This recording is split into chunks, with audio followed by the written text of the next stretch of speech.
Welcome back to another YouTube video, you beautiful hosers, and today is obviously the day that I'm doing the Infinity War review.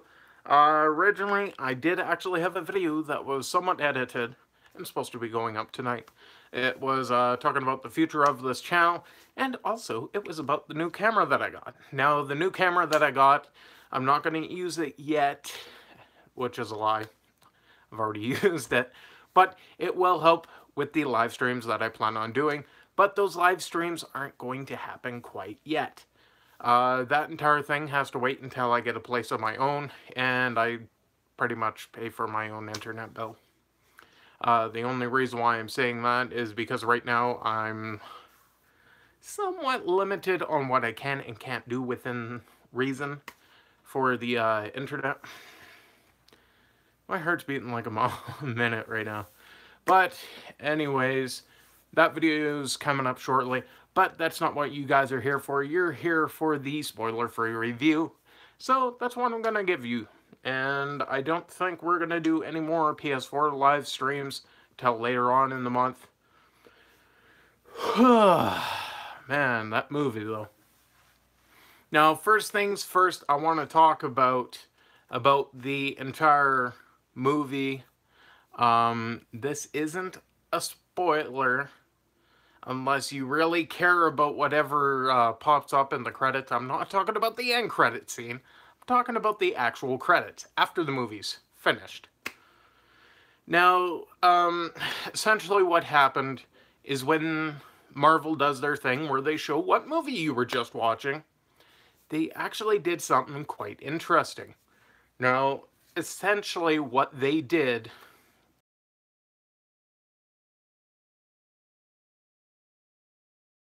Avengers Roman numeral 1 Infinity War.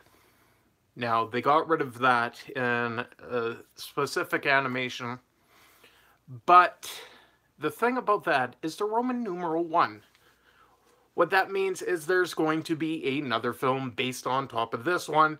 Therefore, if you watch this one, you might want to actually wait until it comes out on Blu-ray and not watch it until part 2 comes out. So I can confirm right now there's definitely a sequel that's in the pipeline. Nobody knows when it's coming. Might not be the next Marvel film. But overall, the film, they didn't use a whole lot of soundtracks that weren't their own, so there wasn't a whole lot that they could actually go and say, hey, we used this of. There was a few songs that they used in there that I thought was actually pretty funny because they only put it in there for like a brief second, took it off just so that nobody could recognize what song it was. Essentially, they just wanted to go the free route for most of the film. For some of the movies, they reference a lot of stuff that's happened in the past Avengers films, as well as past Guardians of the Galaxy films, Thor films, and so on and so forth. They reference their old films is what I'm saying. But the acting in certain spots was a little bit iffy because certain characters actually seemed like themselves were coming out, not the actual character. So that was kind of interesting to watch. But overall, the presence that they gave was great.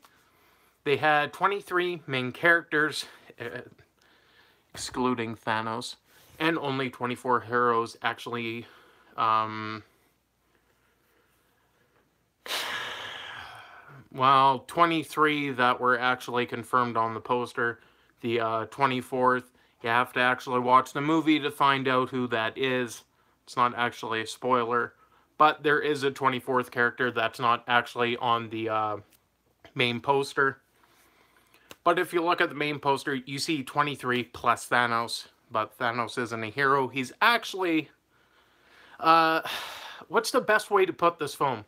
He's not actually the villain of his story, which is actually kind of referencing Black Panther with Warmonger, how they had ideals that were the same.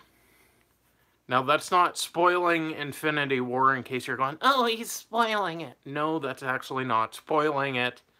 I'm just saying I can relate the two characters. Now, there was a lot of visual effects that could have been done better, and a lot that were done fantastic.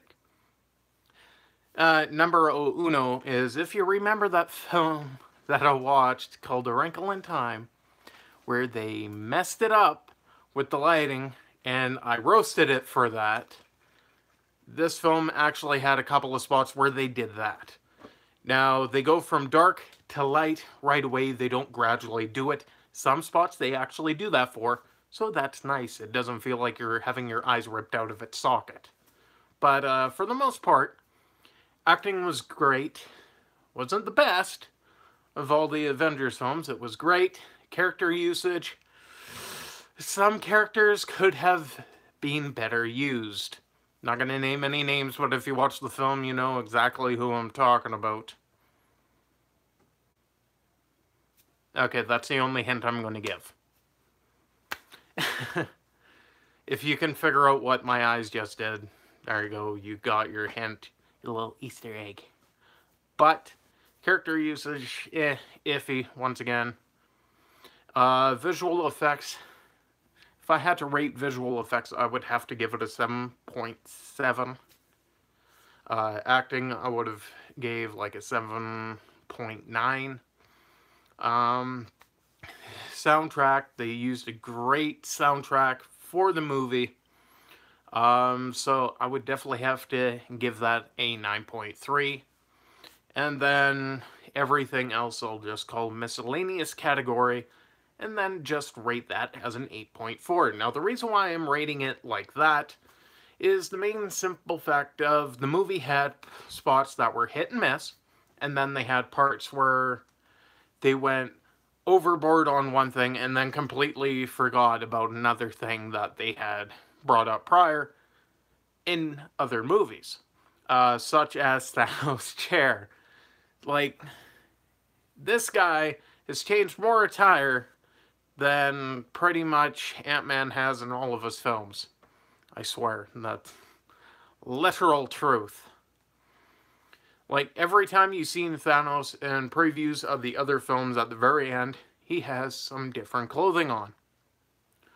Then you get up to this movie, and then it's like one thing the entire time, and I'm like, what? Costumes were definitely spot on. The only thing I can point out about the costumes is they didn't exactly screw around with Cap stuff like they did in the first Avengers movie. Because I don't think his suit in the first movie was actually supposed to regenerate. But this film, they do have a couple of odd spots where they go from dirty to clean rather quickly. Especially after it's like rolling in the dirt for like 15 minutes. By the way, that's not actually a thing in the movie, so that's not a spoiler. But essentially, if I rolled out in the dirt in these clothes, they'd be dirty, but whoever was doing their costume design, rather than recycling the same thing, they went and slapped a new one on, just like the original Avengers, and that portion that wasn't spot on. But the parts that actually were supposed to be there with the clothing were spot on. They had a lot of Easter eggs and hidden little trinkets for a person to find that's actually interested in Easter eggs. But anyways, that's just one man's opinion. My final verdict for this film is a 8.7. Now, given everything that I've already said, and then add it all together, I know the math isn't all there, but I'm giving it that for a reason. But hey, that's just one man's opinion. Let me know down in the comments below if you thought I did a good job of this, if I actually accidentally posted some spoilers on this film. Let me know down in the comments below what you liked, what you disliked. And as always, I hope you're having a fantastic 2018. And if you're not, I hope it gets better for you sooner rather than later. Peace out, and I will see you all tomorrow in a pre-recorded film. Now I'm making my own movie. Man, just watched Avengers and now I gotta become one.